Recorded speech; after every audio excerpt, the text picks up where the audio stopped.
Bienvenidas y bienvenidos a esta presentación de un libro que nos trae nuestro, antes le estaban diciendo, nuestro prolífico amigo Luis García Gil, pero yo creo que no es prolífico, es que él hace lo que tiene que hacer, porque si no, ¿cómo vamos a conocer a ciertos personajes a los que tenemos como desde la televisión, desde los medios, como algo ahí muy lejano? Y él en sus libros suele acercarnos a esos personajes, nos cuenta lo que no esperamos de los personajes.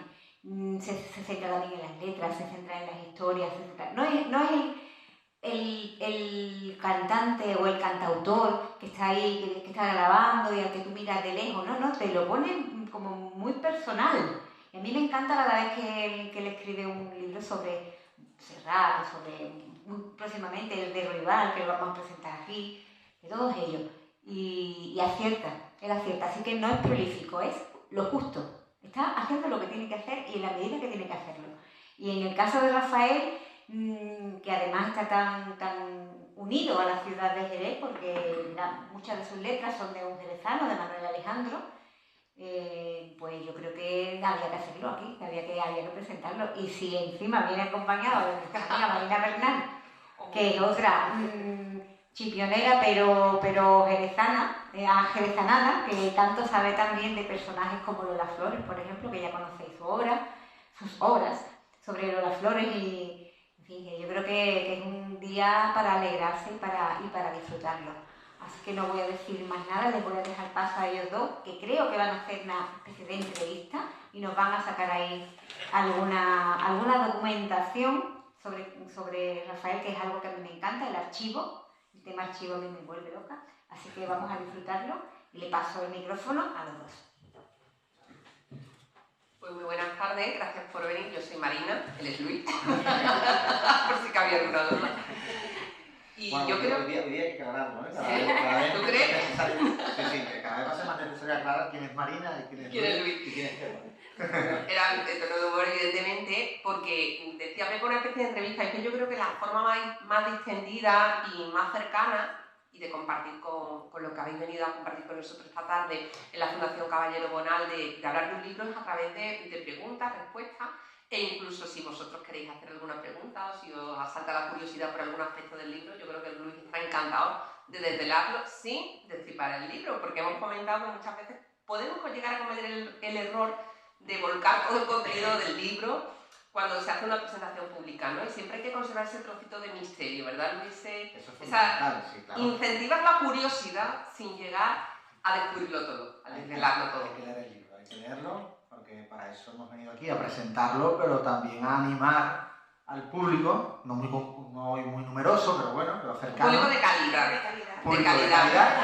Pero tenemos ahí en las redes un montón de personas desde América y desde... Bueno, seguro, Rafael es un fenómeno mundial. De seguidores que tiene Rafael. Todo lo que digamos aquí va a tener una trascendencia, porque además los fans de Rafael están, bueno, me consta, desde que he escrito el libro, ya se lo he comentado hoy mismo a Marina, he tenido en estos días una fan rusa que me ha escrito y además me ha hecho una lectura pormenorizada del libro, muy contenta con el libro, pero también, lógicamente, pues apuntándome alguna errata, pero ha sido una lectura tremenda. Y otro fan colombiano de una página que además conoce también a Marina, de Rafael Fans, la primera página en internet de Rafael, también me ha escrito. También yo he devorado tu libro en casi un par de días, ¿no? Y también me hacía un repaso pormenorizado. A mí me encanta, o sea, el hecho de que tu libro sea leído con lupa es lo que realmente quieres que la gente haga, para que veas para que la gente se dé cuenta que hay un trabajo arduo de investigación, de fuentes de documentación, y que evidentemente también me gusta que algún error que se haya podido cometer, porque la figura de Rafael es tan gigantesca que luego es lógico también que entre tanta documentación utilizada, bueno, aquí hay parte de ella, pues haya también algún que otro error, ¿no? Bueno, antes de empezar a hablar más en profundidad, yo creo, Luis, que hay que decir que, y además es justo reconocerlo, que este libro, Rafael, digan lo que digan, de la editorial Milenio, es un libro fundamental y necesario, porque se ha escrito mucho de Rafael, él publicó su propia biografía, se han escrito distintos libros sobre él, pero este estudio tan exhaustivo de su carrera discográfica, de sus canciones, de su recorrido musical, no existía. De ahí ese interés y esa curiosidad que ha provocado en esa legión de seguidores que tiene Rafael en todo el mundo. Es un artista intergeneracional e internacional, ¿no? Sí. Primera pregunta, digan lo que digan, ¿por qué esta canción del 68, que también aparece en esa película que se hace en el 68 de Rafael, para reflejar este libro? ¿Por qué has escogido ese tema en concreto? Bueno, esto tú sabes que es una labor también que se hace con la propia editorial, ¿no? Yo tengo una relación, este es el sexto libro que yo publico con Milenio, y con Javier de Castro, que es el director musical de la colección, hay una relación de tremenda complicidad, ¿no? Entonces, el título realmente, barajamos varios nombres, y algunos también por puro divertimento absolutamente inapropiados, porque ya tú sabes, empiezas a soltar nombres y aquello pues termina como el Rosario de la Aurora, ¿no? Pero el digan lo que digan es que es una de las canciones que mejor lo autorretratan. Al final tú buscas en Rafael, no siendo un cantautor, pero es evidente que Manuel Alejandro lo ha retratado perfectamente y que incluso esas canciones reflejan detalles muy personales de la propia vida del artista. Del artista que se enamora, del artista que se desenamora, del artista que de pronto encuentra el amor de su vida en Natalia Figueroa, del artista que es padre, del artista que siente la soledad del escenario, la soledad de la fama, la soledad de los hoteles.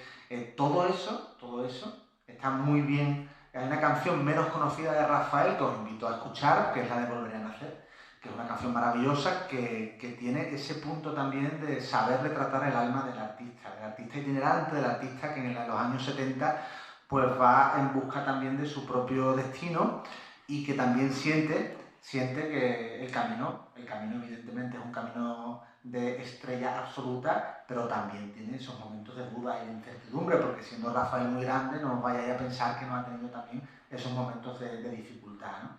Entonces, digan lo que digan, es pues... muy complicado para un artista mantener una estabilidad emocional y profesional, ¿no? Durante 60 años. Claro, eso al final... ¿Qué casos has encontrado tú en el mundo de la música que sean equiparables en esa continuidad en el tiempo? Bueno, claro, yo que me he dedicado mucho a estudiar la canción popular y a tirar mucho del hilo, al final es un caso parecido al de Joan Manuel Serrat, pero diferente, ¿no? Porque son dos artistas realmente antitéticos, pero también es interesante combinarlos. Y hay otros artistas que yo he retratado, como Jacques Brel, que en cambio decidieron retirarse pronto, ¿no?, de la música y huir del foco. O Marisol. Marisol fue un personaje devorado por su propia fama, que de pronto decide que cortar un poco de raíz toda esa exposición al foco, ¿no? En cambio, Rafael, bien sabemos que, esperemos que no muera en el escenario, pero sí sabemos que va a morir en activo, ¿no? Eso te iba a decir que de la única forma que yo no puedo imaginarme a Rafael es jubilado. O sea, yo creo que Rafael es imposible que pueda vivir fuera de un escenario. No, es un animal de escenario absoluto. Luego es un artista que se cuida la voz de manera extraordinaria, que va a seguir con 80 años cantando. Bueno, lo cumple el 5 de mayo. El 5 de mayo. Va a llegar octogenario y va a seguir desprendiendo una fuerza en el escenario envidiable. No puede cantar como cantaba en los años 60, lógico. No puede cantar ni siquiera como cantaba en los años 80, pero es cierto que después del trasplante hay un renacimiento artístico y vocal de Rafael que es muy importante, que también se analiza en el libro, y tenemos un Rafael que resurge cual ave fénix.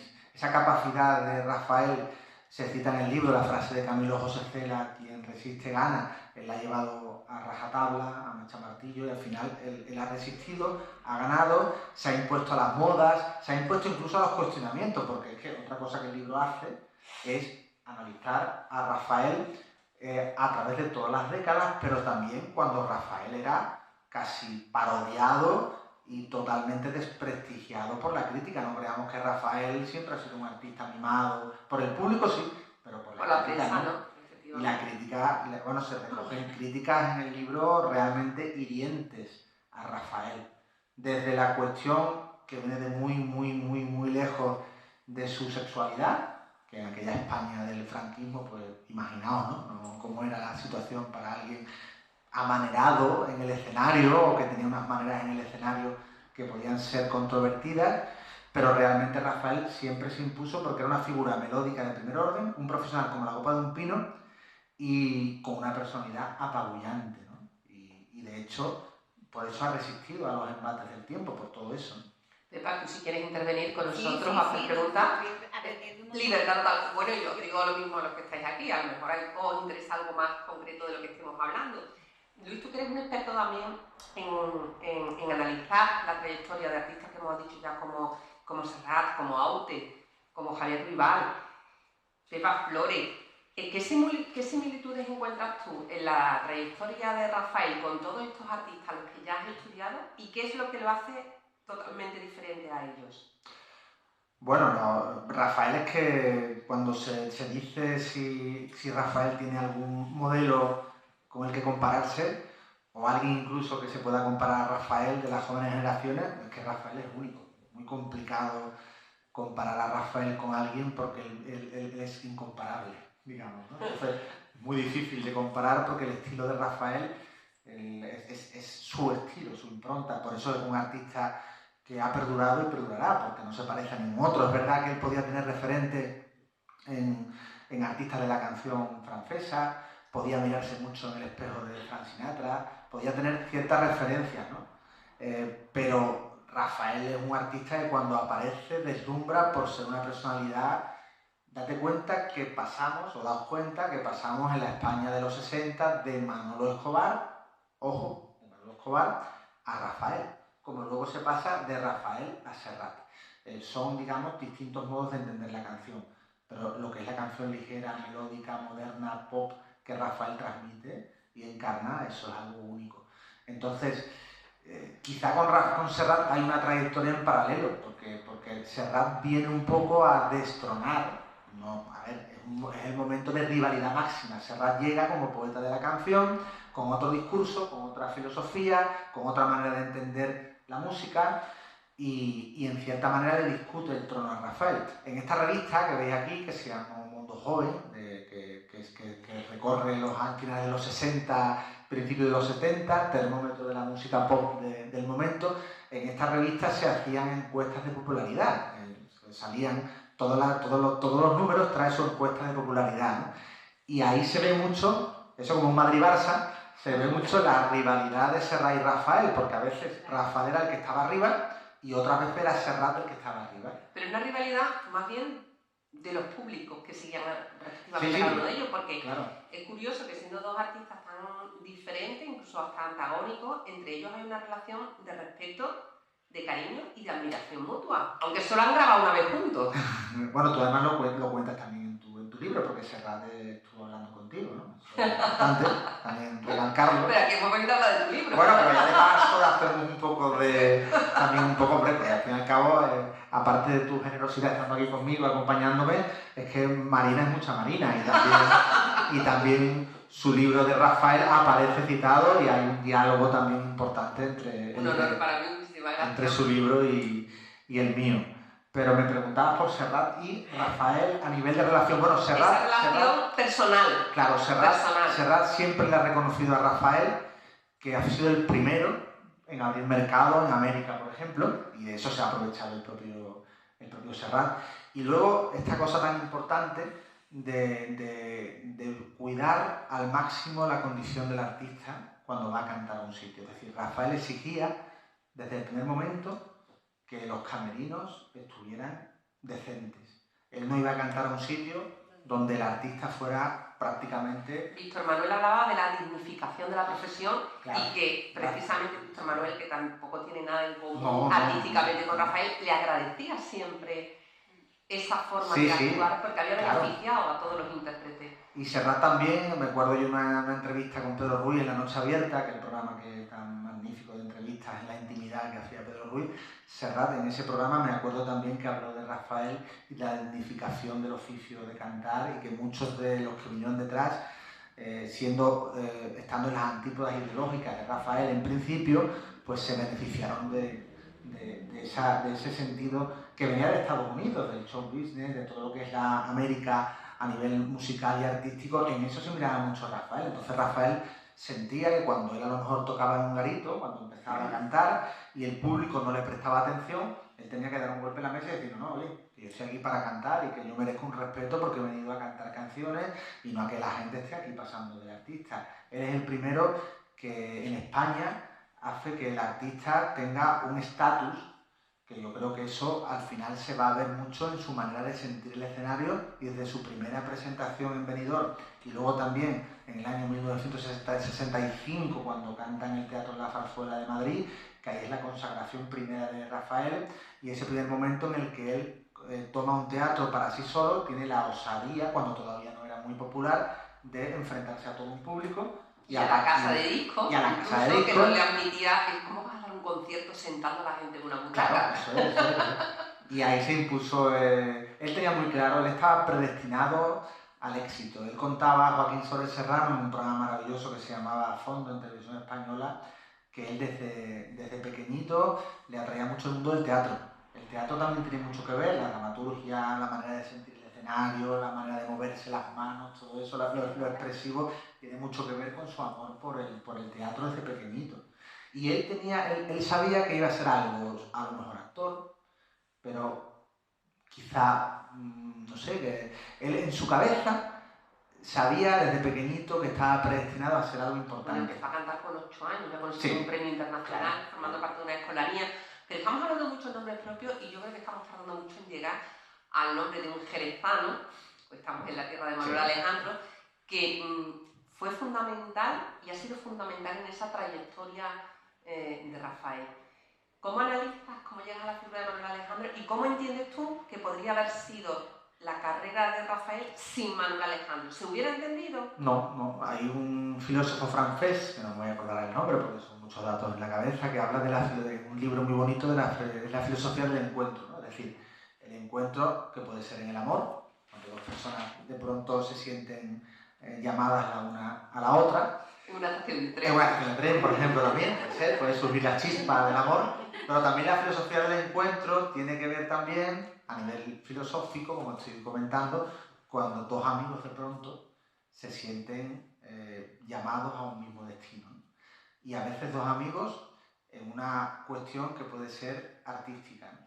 Como pasó cuando John Lennon se encuentra con Paul McCartney, o cuando Mick Jagger se encuentra con Keith Richards, o cuando Serrat se encuentra con Ricard Miralles, o cuando Joaquín Sabina se encuentra, hemos hablado hoy en el café previo con el documental de Sabina de Fernando León, cuando Sabina se encuentra con Pancho Varona. Ahora se han desencontrado, para tristeza de todo.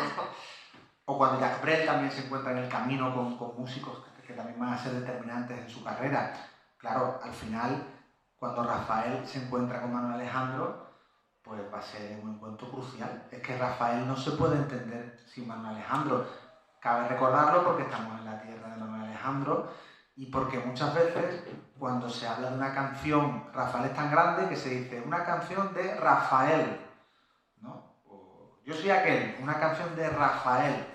En este caso, Mi Gran Noche, una canción que no es de Manuel Alejandro, es de Adamo, pero se dice de Rafael.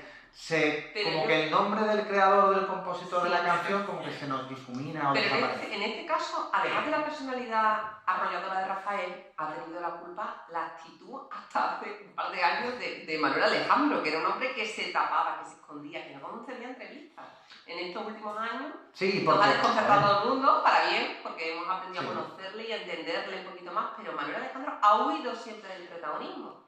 Suele pasar, ¿no? Cuando en este caso es el perfil bajo, pero es evidente que ha sido el creador de las mejores canciones de Rafael, sobre todo de sus años dorados, que son los años 60, ¿no? Que evidentemente es donde se crea y se cimenta el mito Rafael. Pero también en España hay una sensación que yo tengo de que la gente no se preocupa mucho de mirar los créditos de las canciones o de rastrear mucho en Francia y en Estados Unidos, por supuesto.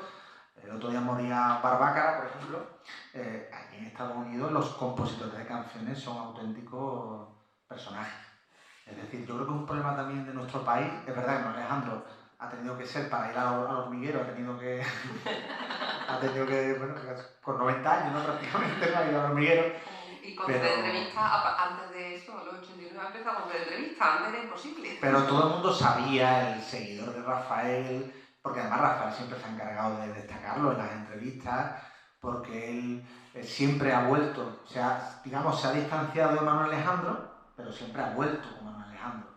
El reencuentro, ¿no? de ellos ha sido también muy importante a lo largo de su vida. De hecho, en los años 80 vuelve a ser Manuel Alejandro el que reactiva a principios de la década, una carrera de Rafael que parecía situada en un terreno un tanto complicado, ¿no? Los 70 en Rafael son difíciles, sobre todo cuando muere Franco, cuando viene la democracia y cuando parece que Rafael ha quedado como algo como viejo, que no encajaba, y entonces él, de hecho, bueno, en el documental de 4 capítulos rafaelísimo, ¿no?, que se le dedicó, que está muy bien, Rafaelismo. En ese documental que se dedica a Rafael hay un momento en el que se cuenta que debía ser el año 76-77, que en un concierto le tiran tomates. Ojo, o sea, quiero decir que es que una figura que provocaba una reacción en el público pues un tanto visceral porque parecía representar lo antiguo, ¿no? Hay un documental que se llama Rafael en Rafael, que le hace Antonio Isasi, también se cita en el libro, que a Rafael no le gustó nada, era un documental hecho para honrar la figura de Rafael, y en el que al final salen unos universitarios hablando y critican a Rafael, entonces eso le chocó mucho, entonces al final queda una sensación como de un documental que no acababa de cumplir el objetivo que Rafael quería, ¿no? Entonces se peleó con Isasi, el documental no tuvo apenas distribución, se puede ver perfecto en YouTube, pero son maneras de comprender hasta qué punto Rafael es una figura que va a entrar en mucho cuestionamiento, ¿no? ¿Quién lo rescata artísticamente a nivel compositivo de esos momentos un tanto de incertidumbre? Manuel Alejandro. Y ya que hablamos en Carne Viva es un grandísimo disco. Carne Viva es el disco, más bonito, claro, es el disco de los 80 que marca el resurgir de Rafael cuando entra en esa nueva década. Y hablamos de autores, pero hay que ver también el olfato que tiene Rafael para escoger el repertorio. Date cuenta que la mayoría de los artistas pues consiguen un gran éxito musical, que es lo que lo refrenda o lo aupan, y luego a lo mejor consiguen otro éxito, pero es que prácticamente de Rafael se puede hacer un concierto con muchas canciones que han sido éxitos internacionales y siguen formando parte de la memoria colectiva. ¿A qué se debe esa habilidad especial que tiene para escoger repertorio? Desde el tamborilero, además. Efectivamente. Que ya fue una apuesta personal suya porque la discográfica no quería que lo... También en contra incluso del criterio a lo mejor de eso, de la discográfica o de la gente, del equipo que en ese momento le rodea. Claro. Pero él es una persona con las ideas muy claras. Claro, él tenía, cuando hablamos de la relación con Manuel Alejandro, también hay que hablar de que Rafael es muy creativo, es decir, él no compone canciones, él no coge una guitarra como un cantautor, ni un piano y compone una canción, pero él está muy cerca de ese proceso creativo y él sabe perfectamente las canciones que le pueden venir bien, bueno, a su torrente de voz, a su personalidad, que casi ha podido con todo. No voy a decir con todo porque en el libro también se cuestionan algunas versiones de Rafael, hay que decirlo, un artista de su grandeza no todo lo puede hacer bien. Hay versiones de Rafael que no arriesga tampoco... que son chocantes, sí, pero Rafael se atreve, esa es la virtud de él, ¿no? Que se atreve con todo y a veces se pasa de frenada, eso no hay ningún problema en reconocerlo. De pronto encuentra en el camino gente que lo entiende a la perfección, no solo Manuel Alejandro, el protagonista de mi libro es Enrique Bunbury. Bunbury le ha hecho unas canciones a Rafael maravillosas. Además, una de ellas es la que más ha cantado en directo, ¿no? Una de las canciones de Bunbury, precisamente. Si te refieres a la de... Está Desmejorado, una de ellas también. La de... Hay varias, le hace varias canciones Bunbury. No muchas, porque no hay un disco como el de Pablo López último que está dedicado entero, exclusivo a... Ahora, efectivamente. Ahora es la canción que más veces ha cantado en directo. Sí, es cierto, es cierto. Al final... Es muy curioso como alguien que viene de Héroes del Silencio, que viene de otra estética diferente. Es interesante ver cómo hay quien comparaba a Rafael, que esto puede parecer una butad, ¿no? Pero con Jim Morrison. Puede parecer algo un tanto... Pero de pronto si te das cuenta que Bunbury tiene a Jim Morrison como referente y como espejo, de hecho si tú ves a Bunbury y a Jim Morrison... Se va a acordar de la película de Oliver Stone, que también se profundiza mucho en que Val Kilmer, el que hace de Morrison. Al final hay un punto de conexión tremendo. Dice tú, Rafael y Jim Morrison. Pues fíjate, al final estamos comparando a Rafael con alguien muy moderno, muy rompedor, ¿no? También hay una frase que yo he escrito en el libro, que es de Rimbaud, que dice, soy un moderno antimoderno, ¿no? Eso también es algo que podemos encajar precisamente en un personaje como Rafael. Y esa capacidad de repertorio y de autores, porque hemos hablado de Manuel Alejandro, de Enrique Bunbury, tenemos que hablar también de Perales si hablamos de Rafael, ¿no? Bueno, claro, Perales, cuando hay otra virtud, ¿no? Cuando no está Manuel Alejandro, Rafael busca a los mejores. Y José Luis Perales en los años 80 era uno de los mejores. José Luis Perales le hace el famoso disco a Isabel Pantoja de Mariano de Luces, ¿no? Un disco a Rocío Jurado también. Se mete en todos los trajes y en todas las pieles, siendo Perales en sí mismo alguien tan atemperado y tan tranquilo, ¿verdad? Que respira paz cuando nos canta en directo y de pronto tiene esa capacidad de meterse en este tipo de... En artistas apasionados, apasionantes, claro, ¿no? De fuerza. Y con Rafael lo hace muy bien. De hecho, le hace esa canción definitoria que es Yo sigo siendo aquel, que era como volver al yo soy aquel, ¿no? Y otro importante también, que está muy olvidado, pasa mucho también en nuestro país, que es Alberto Cortés. Argentino, pero que vivió mucho tiempo en España. Alberto Cortés es otro importante cantautor que también le hace a Rafael canciones como la de Ave Fénix, que también es de resurgimiento, de renacimiento, y en la que también de alguna forma hay una importante autobiografía o autorretrato del artista, ¿no? A través de la mirada de otro, ¿no? En este caso de Alberto Cortés. Y ya recientemente, pues Pablo López. El último disco, ¿no? Pero fíjate la habilidad, ¿eh? El último disco, el de 6.0, es el penúltimo. El último disco es el Victoria. El que le ha compuesto íntegramente Pablo López. El otro fue para celebrar los 60 años en el mundo artístico. ¿Cómo sabe acercarse al compositor generacionalmente donde está puesta todas las miras?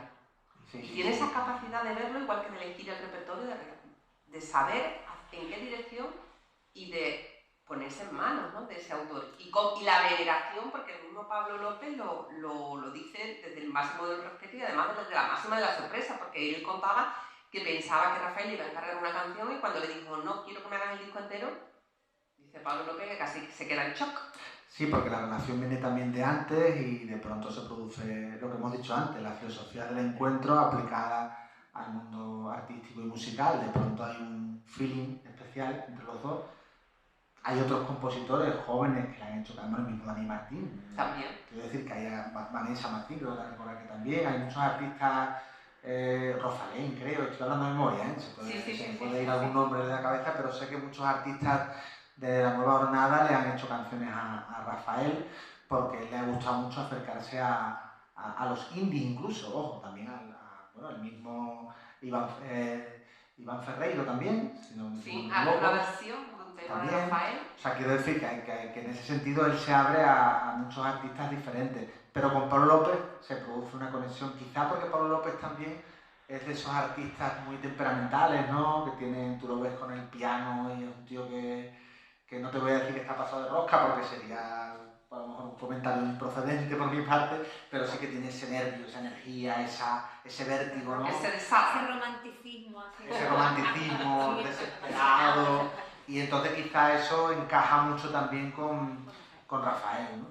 Y él es una persona, Rafael, inteligente, que sabe que él tiene que adaptarse a los nuevos públicos y que juntarse con Pablo López también es mantener el espíritu joven y sobre todo acercarse a un público nuevo. Lo que tiene Rafael también de bueno es esa renovación de público. Tú vas a un concierto de Rafael y es verdad que hay gente, lógicamente, más o menos próxima al artista en edad, pero también hay gente joven. Y además, esa habilidad que es fundamental en cualquier artista, ¿no? De no pasar, de causar siempre una emoción en el espectador. Y yo creo que cuando se le ve en directo, en positivo, ¿no? De las personas que estáis aquí, ¿lo habéis visto en directo a Rafael alguna vez, en alguna ocasión? ¿Habéis tenido oportunidad? Y cuando ¿recuerdas la primera vez que lo viste en directo? ¿Qué emoción o qué te transmitió a ti? ¿Te sorprendió? ¿Era lo que esperabas? La primera... Eres Pedro, ¿verdad? Pedro. Buenas tardes. Buenas tardes. Antes que nada, darte las gracias por el libro. La primera vez que lo vi fue en el Teatro de Llamarta y fue muy especial porque invité a mi madre Elvira, que está en el cielo, 2 generaciones, a verlo, ¿no? Entonces, tu madre ya era seguidora de Rafael. Sí, es decir, yo creo que Rafael está donde está, entre otras razones o motivos, por nuestras abuelas y por nuestras madres. En mi caso, por edad, diría que por mi madre. Mi madre era una enamorada de Rafael. Mi madre le llamaba su niño, para enfado de mi padre, ¿no? Entonces, mi madre nos transmitió a mi hermana y a mí el amor por Rafael. ¿Y a ti qué yo sentimiento creo, te causa cuando lo ves en directo? Y creo, perdona, que hay ahí una generación, unas generaciones, cuando vas a un concierto de Rafael, hay distintas generaciones, ¿no? Y después sería muy interesante hablar del Rafael, de lo que el artista sociológicamente ha influido en España. Es decir, también sería un tema muy interesante. Yo cuando veo a Rafael en directo o en cualquier vídeo, nada más que entrar en el escenario, se me eriza la piel. Se me eriza la piel.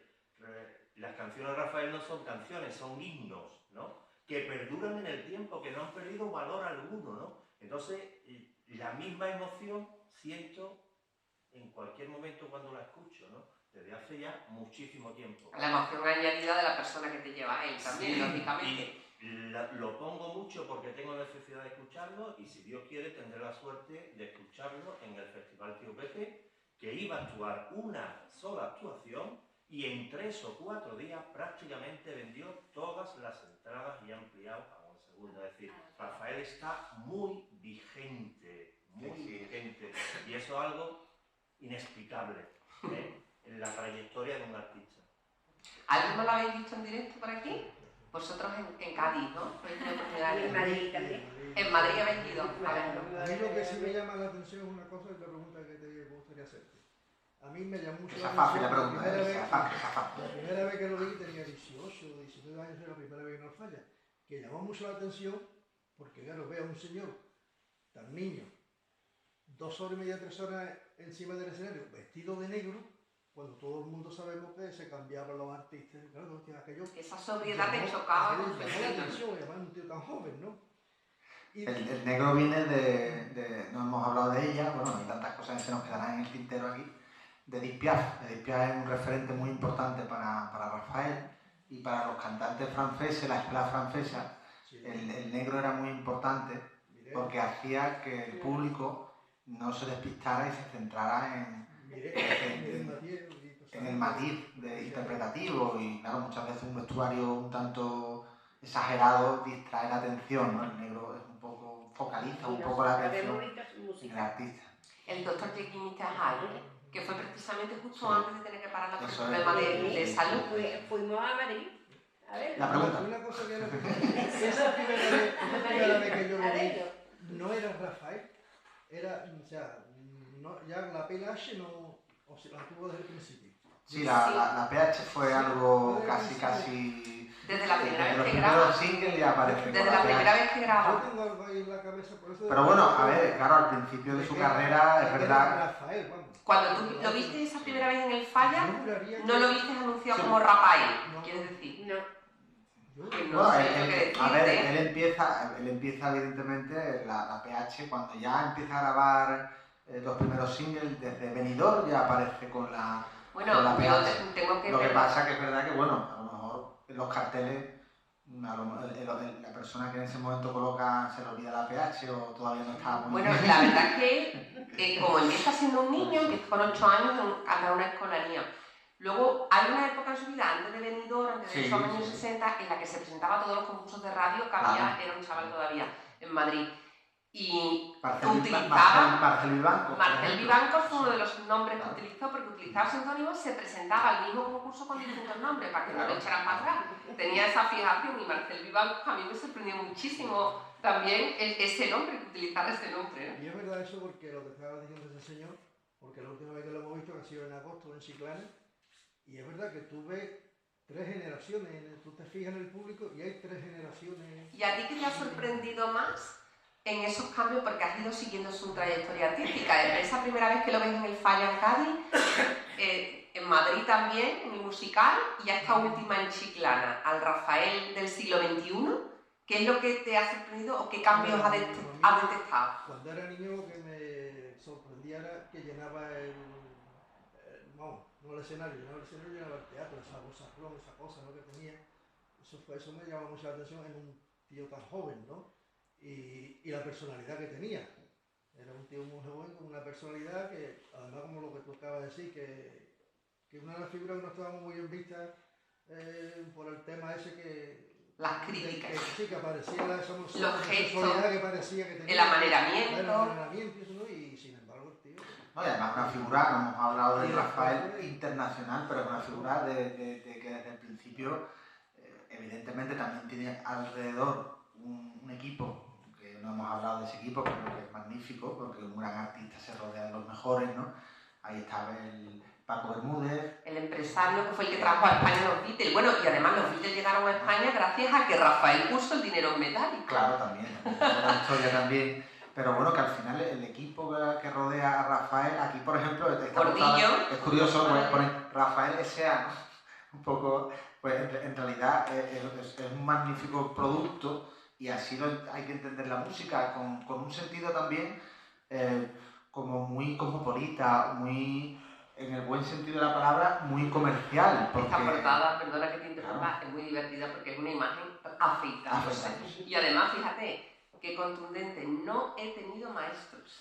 Eso es lo que decíamos antes, que él se hablaba también de Rafael Farinas, se hablaba de mucha gente, pero él decía que él no había tenido ningún tipo de referente, ¿no? Que él era él y él insistía mucho en ese... Esto viene a colación de una portada de Mundo Joven en la que se dice cuáles son las influencias de Rafael y él jura y perjura que él no ha tenido maestros, ¿no? Esa portada se hace en Londres, porque esa faceta internacional, Eso, París eso. también, que juega un papel. París, el Olimpia, Estados Unidos también, eso también, por supuesto América, ¿no? América. Bueno, en Rusia.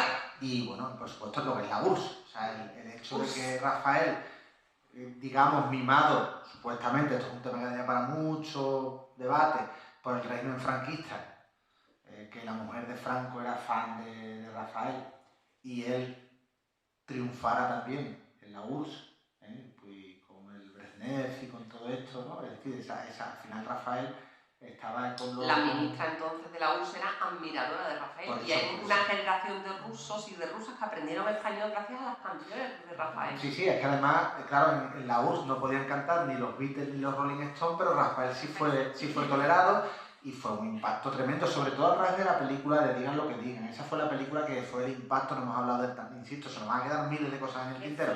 Bueno, pero para eso está tu libro, nosotros estamos abriendo la El tema del cine es muy importante porque Rafael, además, las primeras 3 películas que hace, las hace con un director de cine muy importante, que llega luego a rodar Los Santos Inocentes, una de las grandes películas del cine español, que es Mario Camus. Mario Camus, el director, y además el equipo de guionistas está Antonio Gala, de esa película, te digan lo que digan. Claro, ¿no? Y gente como Hans Burman, gente muy importante del cine español, participaba en esas películas. Son documentos, aunque a Rafael lo doblaba Emilio Gutiérrez Cava, no es su voz, Pero vamos, Pero tampoco tenía- era cualquiera para doblarlo. pero tenía tal impacto en la pantalla, Rafael La fuerza. enamoraba también, y luego los números musicales de las películas son fantásticos. Y tanto es así que el Festival de Málaga le va a reconocer. El otro día estuve en Málaga precisamente, me entrevistaron en Canal Sur Málaga, en el programa de cine de Manolo Bellido, y fui precisamente para reivindicar a Rafael como actor, porque además el Festival de Málaga lo va a reivindicar como tal. Yo la primera vez que escuché a Rafael fue en una película, no fue un disco. ¿Qué pasó como a las rusas? En la de Acapulco.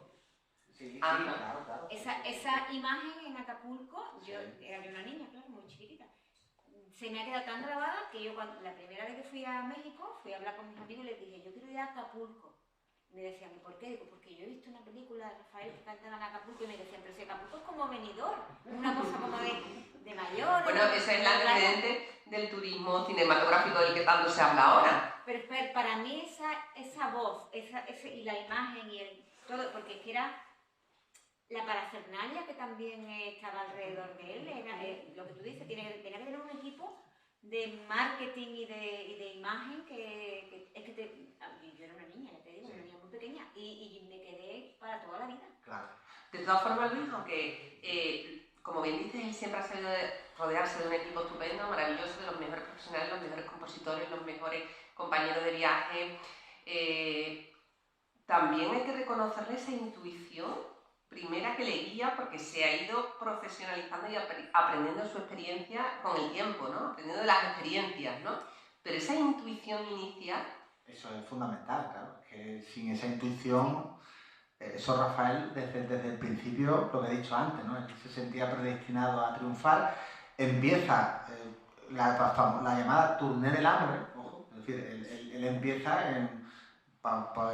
recorriendo los pueblos de España, pues bueno, como un artista más de una compañía.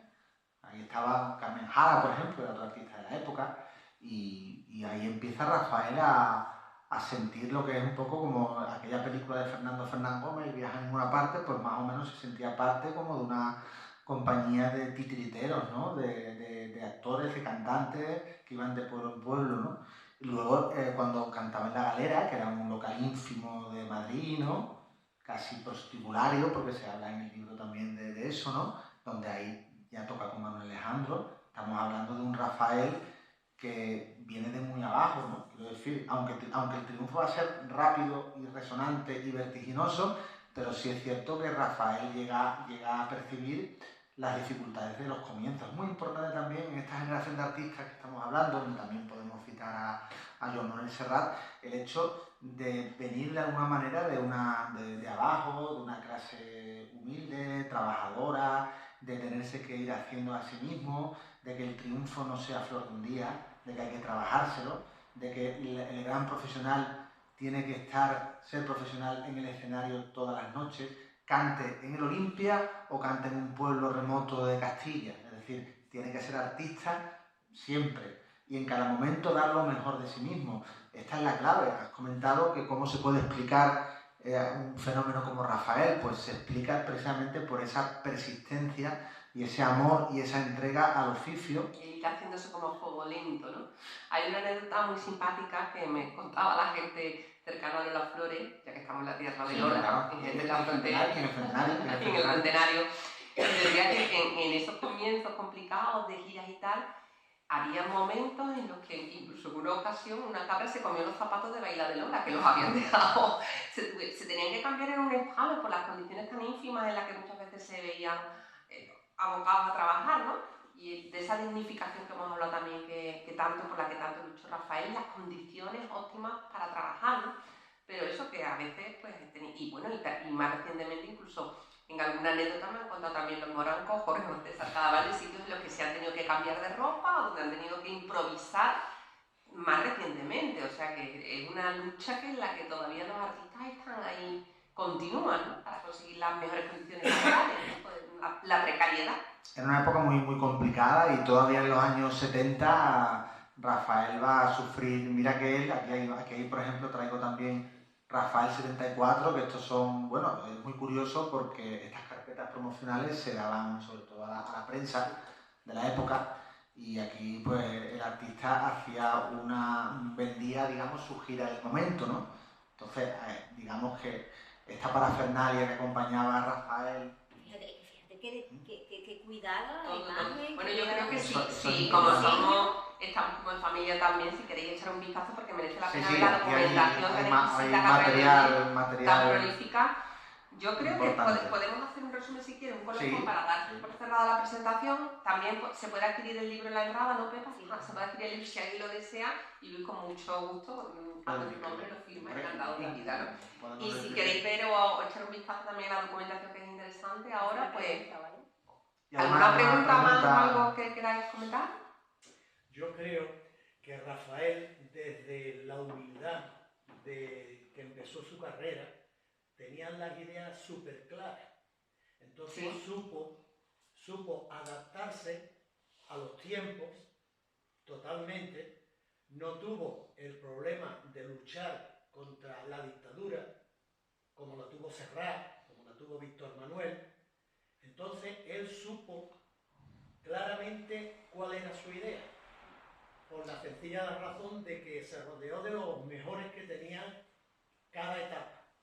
Después tuvo la suerte, no sé si suerte o cómo llamarla, de entrar en todas las casas en Navidades.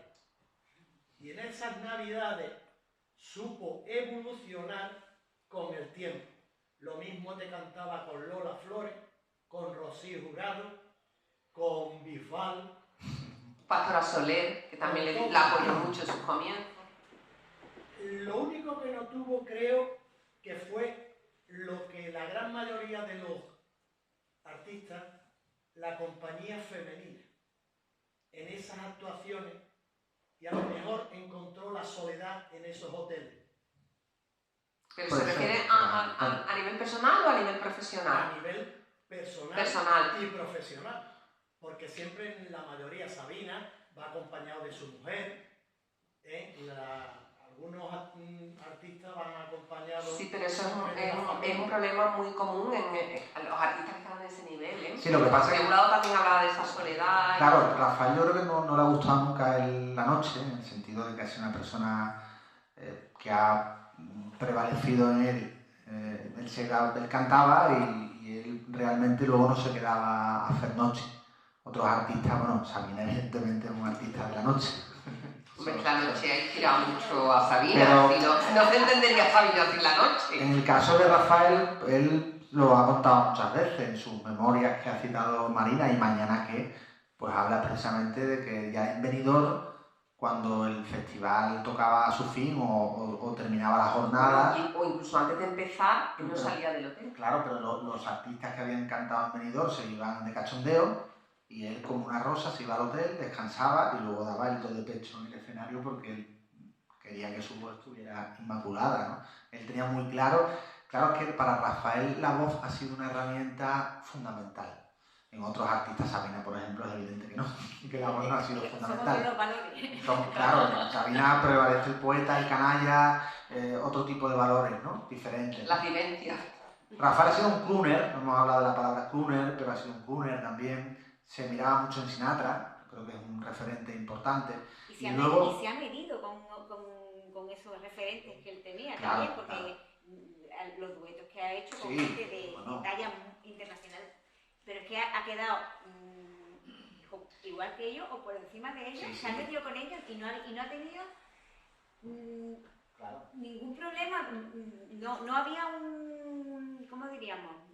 Que se medía con ellos, que no se quedaba detrás, no tenían Bueno, no se acomplejaba. ahí está con Jamás. Tom Jones, por ejemplo, cantando, Bueno, ¿no? ese Ese momentazo con ese Tom Jones. momentazo, si alguien no lo ha visto, yo creo que para mí es una de las mejores actuaciones de la historia de la música. Claro, porque ir al show de Sullivan no era fácil, ¿no? Rafael... Es que además, cuando él va a Eurovisión, tampoco hemos hablado del festival, en los 2 años que va a Eurovisión, hablo de memoria, pero creo que es el 66, 67, no, creo que es 66, 67, si no me equivoco, bueno, hablo de memoria.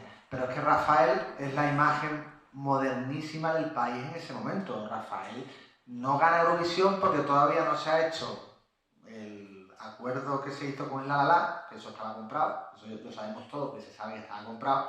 Televisión Española, Eurovisión también era un festival de intereses. Entonces al final Rafael llevaba canciones maravillosas al festival, por ejemplo Yo soy aquel, fue al festival de Eurovisión, y Hablemos del amor, ¿no? Porque fue la otra, y son canciones que pegaron muy fuerte en Europa.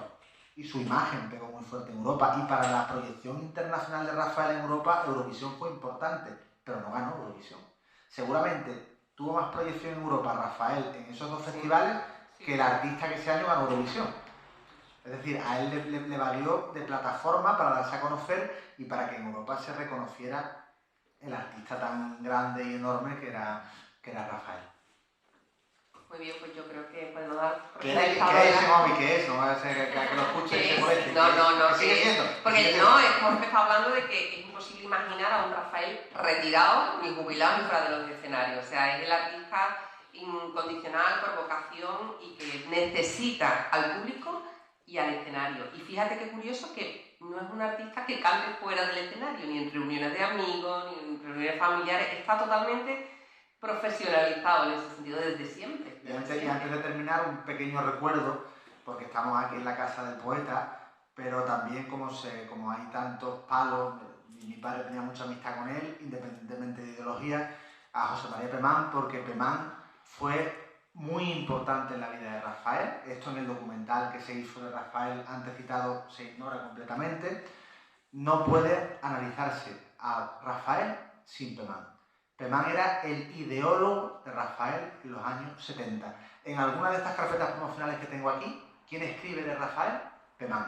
Pemán era muy importante en aquella España, para bien o para mal, cada uno que quiera eso sería otro debate, pero Pemán prestigiaba. Entonces, cuando Pemán escribía una tercera de ABC a Rafael diciendo que tanto lo escuchaban las niñas como las madres como las abuelas, todo el mundo se rendía a lo que decía Pemán.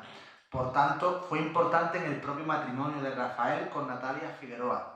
Muy importante. En el libro se reproducen cartas de Natalia Figueroa con Pemán y de Pemán con Rafael. En el documental Rafael en Rafael, el que sale hablando de Rafael, el que sale de la cultura española hablando de Rafael, es José María Pemán. Por tanto, en esta casa de un poeta, me gustaría también reivindicar lo pemaniano en Rafael, sin que moleste a nadie, pero es que es la absoluta realidad. Es un caso, disculpa decir, ahora que has nombrado el casamiento, a mí dentro de la vida de Rafael hay varias cosas que me sorprenden. Una de ellas, un señor que viene, como tú has comentado anteriormente, de una clase social más bien baja, como que se llega a casar con la hija de un marqués con un aristócrata, ¿no? Pemán tuvo mucho que ver ahí. Entonces, ahora cuando he dicho Pemán, digo, bueno, ¿esta es la influencia real de ese casamiento? Sí, totalmente. Pemán es el que hace ver que Rafael es una persona pues, que tiene plena confianza que va a ser la persona idónea para Natalia, y así lo fueron. Se casan en secreto en Venecia y aunque el libro no entra en tema de sálvames y demás, pero... No, pero es la única boda de la que existe un libro. Es la única boda de la que existe un libro. Pero claro, efectivamente, del periodista este cordobés, ¿no? Tú hablas del libro Sí, de... sí, de y Gale, de César. Bueno, también, César Lucas, ¿no? Las fotos son de César Lucas, Eso que es es. la foto icónica esta que están en las góndolas, fue previo a la boda, es la portada de ese libro. Eso es, sí. Pero que efectivamente en el libro se detalla esa relación entre Natalia, porque primero el club de fans de Rafael, que era Tela en los años 70, no quería que su ídolo se casara. Después había una cosa muy misógina de la época y que hablaba de que Natalia era fea, cuando realmente a mí nunca me ha parecido una mujer fea, la verdad. Pero que había como un desprestigio de cómo se puede casar con Natalia Figueroa. Imaginaos el club de fans, en aquel momento había mucho fanatismo también con Rafael, ¿no?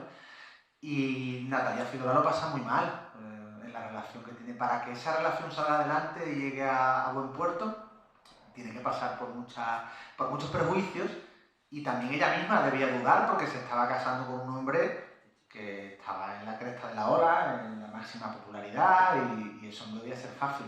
Al final el amor triunfó, y triunfa en las estaciones de trenes, El siguiente libro verá, y también triunfa en este tipo de juegos. Ahí sigue, ¿no? Ahí sigue, ¿no? Muy cinematográfica la Sí, imagen. total. Habéis descrito durante todo este rato a una persona súper inteligente. Artistazo impresionante, pero para haber mantenido el nivel Sin duda. hasta el día de hoy, todo lo que habéis estado contando, esa estabilidad, a pesar de los malos momentos, que bueno, ¿verdad? Súper inteligente. Y esa capacidad de resurgir, a la que ha aludido Luis continuamente, ¿no? De ave fénix, de volver. Estable, inteligente, equilibrado, impresionante. Sí, Para perfectamente. todo a nivel profesional, y esto es lo que habéis comentado ahora de ese matrimonio, esa familia que tiene a día de hoy, con esa controversia que es alucinante. Bueno, pues nada, me encanta que haya sido una presentación en la que todo el mundo hayamos participado, porque la comunicación se trata de eso siempre, que haya dos partes, emisor, receptor, y que haya un feedback entre nosotros. Entonces me ha parecido... Contigo es muy fácil, Marina. Sí, vamos. Tú sacas palabras de, bueno, eso es una virtud, con absoluta admiración, evidentemente. Pues muchísimas gracias, Pepa, Fundación Caballero Bonano, un honor como siempre estar aquí con vosotros. Muchísimas gracias, Luis. Gracias, Pepa, y gracias. Y gracias a ti por permitirme acompañarte, que sabes que te admiro y que te quiero. Gracias a vosotros los que Y habéis venido muchísimas de gracias a Cádiz, todos. que, bueno, Y que si queréis echar un vistazo a la documentación tan interesante, porque veo que os ha interesado, pues estáis encantados. Gracias.